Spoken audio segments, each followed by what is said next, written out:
Hello and welcome to the race notebook from the 2024 Azerbaijan Grand Prix. And you join us at the McLaren photo. Andrea Stella has just entered. They don't have the OP1, they've just got the P1 hats. So obviously, because it's Oscar Piastri's second win now, they haven't made some special hats for him, but this is a special one nonetheless. You don't need a special hat for this race. This is the... Oh, we're being... Hang on. Look, we want a little bit out the way. They want a TV out the way. That's us. Here we go. 1, 2, 3. One more. Lando. Yes, Lando. He knows. Lando knows the assignment. Lando knows the score. He wants to get in there. Like Oscar hasn't had enough champagne today, but his nerves must be absolutely fried. Are your nerves at least all right now? They're actually okay. But this is the day. I don't want to get too dramatic about it, but I wonder whether this is the day that Oscar Piastri came of age in terms of Formula One victories and what it's going to take to win. This is the day where, here's Tom Stallard, who was on the podium. Am I being too dramatic, Tom, to say this was the day that Oscar Piastri realised what pressure moments mean in Formula One and what a pressure win means in F1? Is that too dramatic, or...? I mean, it's TV, you've got to be dramatic, right? It's a big day for him. I mean, Hungary was a very different race win, wasn't it? It was, yeah. I mean, that overtake he put in was phenomenal. Tom Stallard. That was, from downtown. That he sent that, and then there wasn't enough pace to get away. Every lap was tense. Every lap was inside DRS, using the overtake button. Hanging in there essentially for and I didn't dare tell him how many laps were remaining because I didn't want to stress him out. Well, yeah, but what is stress to this guy, Afterwards, he said, well, that sounding like he's just had a Sunday afternoon on a couch. He said, well, that was stressful. But he seems impervious to... He's got ice running through the veins, has he not? Yeah, he is genuinely incredibly calm as a person. And that's actually great. It makes it very easy working with him because it makes people around him stay calm, and that makes it easy to make good decisions and provide good support. So it's a real strength. Okay. Well, listen, great experience for you to be on the podium once again. It's been a while. Yeah, well, yeah. I mean, yeah, we're getting quite regular, aren't we? You are getting quite regular, and McLaren have taken the lead in the Constructors' Championship for the first time in a while. So congratulations, Tom. Thank you very much for speaking to us. And that's the other point as we pick up the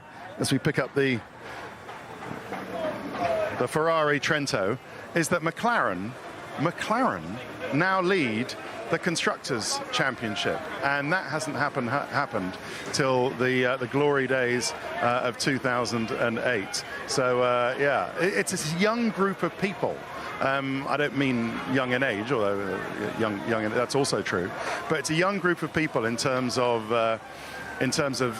how they work together, and they haven't led the Constructors' Championship for ages. Mark Webber has been ambushed by the pit marshals, many of whom are Australian.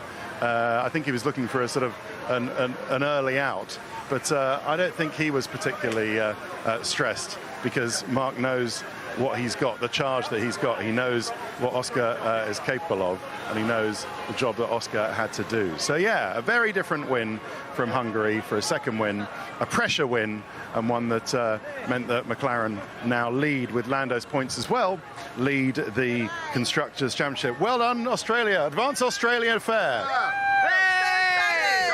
Excellent, good.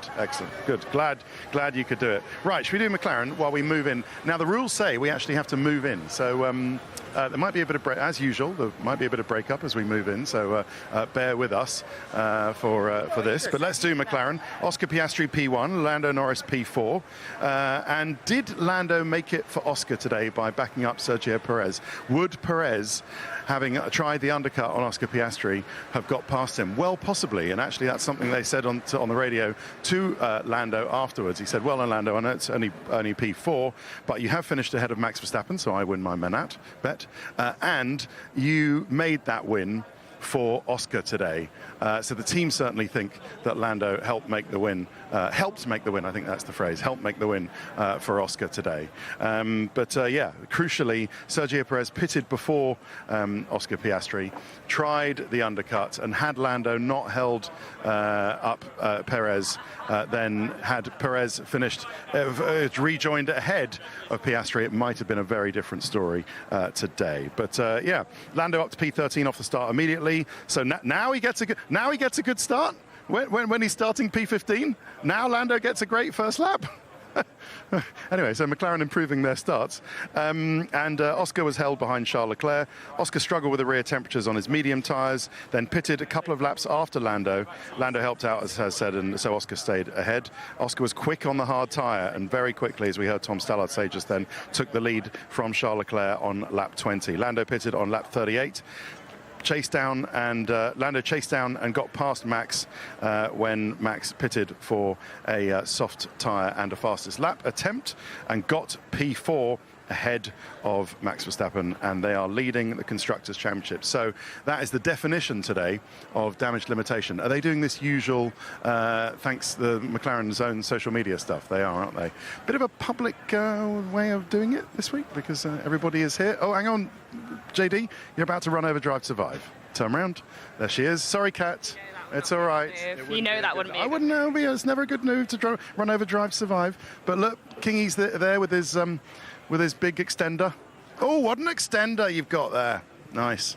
Yes, it's an extender. So yeah, they're doing their social media stuff, so we'll leave them alone. But they are leading the Constructors' Championship. And make no mistake, the Constructors' Championship, I know it sounds stupid, is the one that the team won. The team's championship is the one the teams won. Of course they do. But for McLaren, I mean, look at it this way, JD. For them to move up here, wherever they are behind Red Bull, Mercedes and Ferrari, for them to move up to the plumb #1 spot, Red Bull's spot of recent years in the paddock, and the #1 garage next year would be McLaren. That's what they want. All right, Drivers' Championship, you know, nice. All right, Lando, if you can do that, that would be great for you. The team won the Constructors' Championship. Now, I'm not saying the team don't want Lando Norris to be Drivers' Championship. Of course they don't. They would love Oscar Piastri to be Drivers' Championship. But on a day like today, when Lando is dropping points that it was all in qualifying yesterday, it's the Constructors' Championship. Make no mistake about it. That's the focus for everybody in this team, apart from Lando Norris, whose focus, of course, is on the drivers. And maybe that explains why he's not exactly looking particularly HP today. What's happened to his shoes, JD? Has he got shoes upstairs? Or shoeless Lando? Anyway, so there we go. Oh, I wonder what's on Chris Midland's phone that he's showing him. What's that picture? Is that a photo of him? Well, he obviously was interested in that. Right, so that's McLaren done. Who should we do next?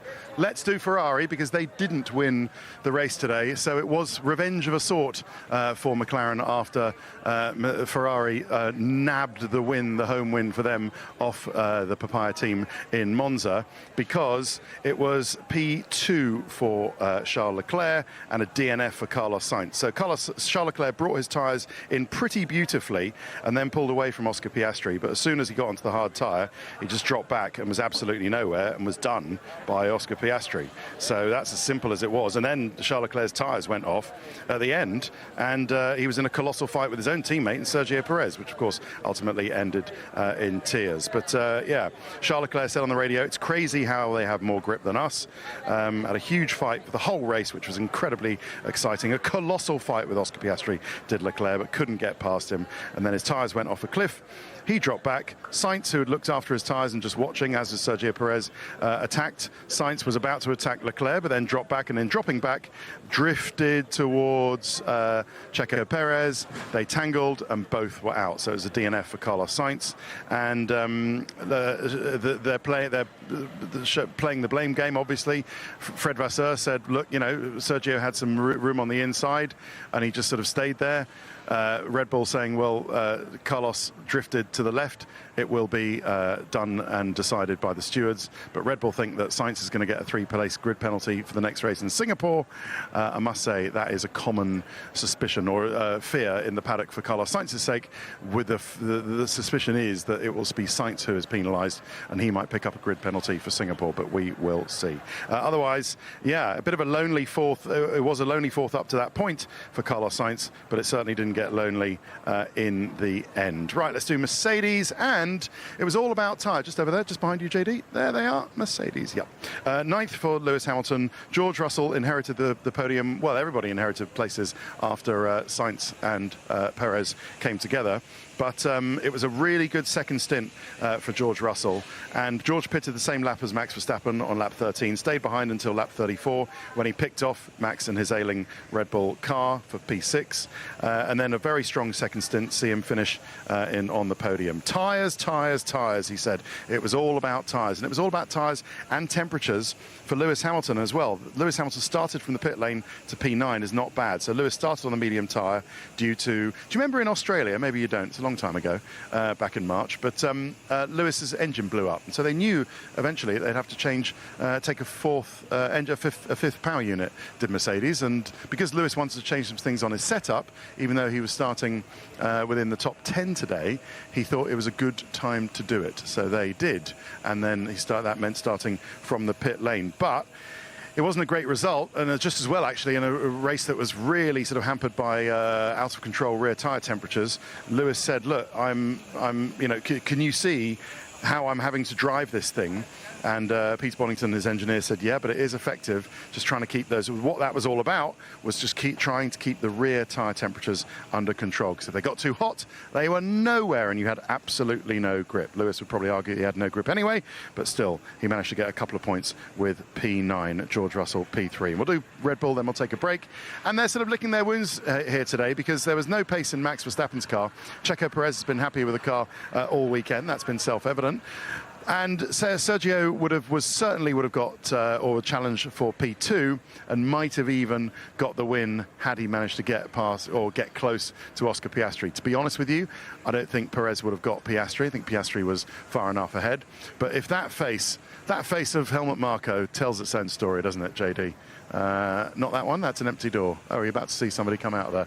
The shot of Helmut Marko outside the motorhome, and poor Helmut, because they deserved a little bit more than P5 from Max Verstappen and DNF for Sergio Perez on a weekend where the car has obviously been better. No, they haven't found the fix to their car problems yet, but they're getting there. Great start from Max Verstappen. Great start for both of them actually. Checo got Sainz down turn 2, and Max a great start past Russell for P5. I've got no bite in the car. He pitted. It was a bit of a slow stop, so one again for Jonathan Wheatley to get his biceps into, because they need to sort that out. On lap 13, no rear grip. The car is jumping, said Max Verstappen. He went P6 down to P7 after George Russell got him, but ended up P5, stopping at the virtual safety car at the end onto the soft tyre. I think that was already in play to try and get a soft tyre fastest lap attempt, but obviously it was the wrong time. He didn't know that Sergio Perez was going to come together with Carlos, so that was the wrong time to do it. But yeah, as for Checo, would have ended up second or at least third. Pitted 2 laps before Oscar Piastri. We got blocked, held up by Lando Norris, still behind Oscar Piastri, held station and watched until the fireworks came between what he thought was going to be Leclerc and Piastri, but turned out to be between himself and Carlos Sainz. Now, you seem insistent, JD, on filming an empty door. Is anybody else apart from this chap who's dashingly handsome, but not Max is at the back, right? You've got Max. Okay, all right. Well, I mean, you could look at him for ages if you want, but we have to take a break. So, how did you manage to see Max through a crack in that railing? You managed to see Max. Oh, you impress me every day, JD. Right, we unfortunately have to take a break. So more Notebook in a bit. Hiya, welcome back to the Race Notebook from the 2024 Expect the Unexpected Azerbaijan Grand Prix. And did we expect the unexpected today? I think we did expect the unexpected. The unexpected turned out to be the guy who was on pole position who dominated the weekend, Charles Leclerc, unexpectedly ended up losing the lead to the guy who was second on the grid, Oscar Piastri, and then unexpectedly wasn't able to retake him because his tyres went off.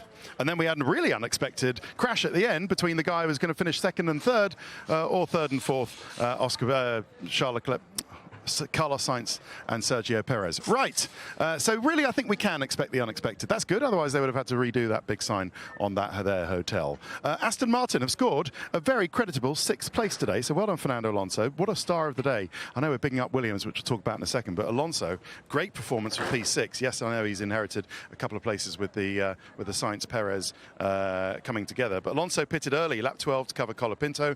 Then he held off a charging Albon on much fresher tyres. Very, very good points to finish there in P6. Good start by Lance Stroll once Albon had changed his tyres, that is.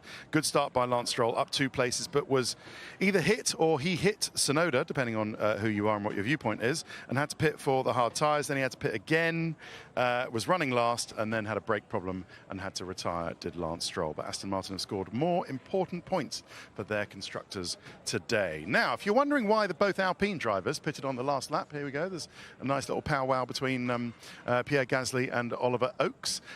If they're wondering why they pitted on the last lap, it's because they hadn't pitted by the time the virtual safety car came for the Perez Sainz crash.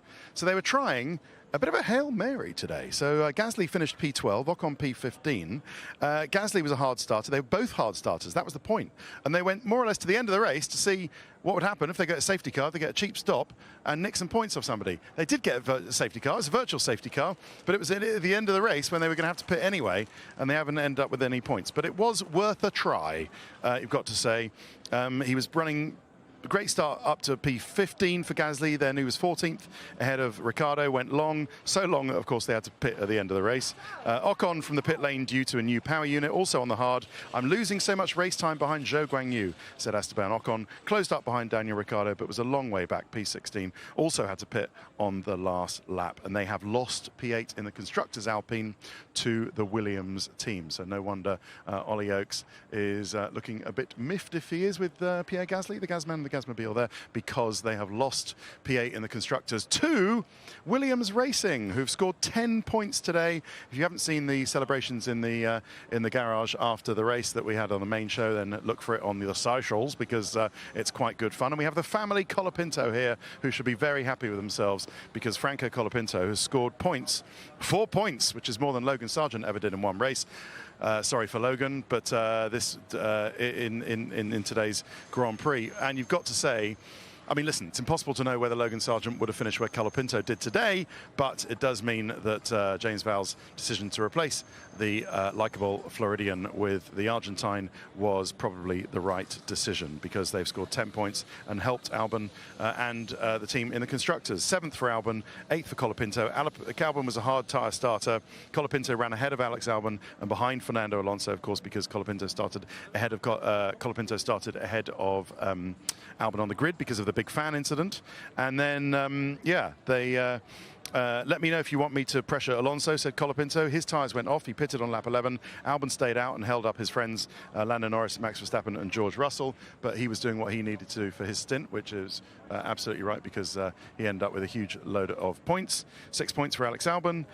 Pitted on lap 32, got up to Fernando Alonso but couldn't get past. So Alonso still got the better of Alex Albon to Williams, which is 1-in for Aston Martin over Williams today. But Franco means that his name as a Williams point scorer goes on some mystery board that I didn't know existed in the Williams factory in Grove, which has a board of Williams drivers who have scored points. So maybe there's a sort of sign that is just Williams drivers, and then it's Williams drivers who won World Championships, and then it's Williams drivers who've scored points. Yeah, that's what James Vowles said. Your name will be on a board in Grove. RB, very disappointing day for them. No wonder there's nobody about, because it's been a miserable day, actually, a fairly miserable weekend. Daniel Ricciardo, who's clearly up for it on the grid, absolutely laser focused on getting a good result. Only P13 today, Yuki Tsunoda DNF.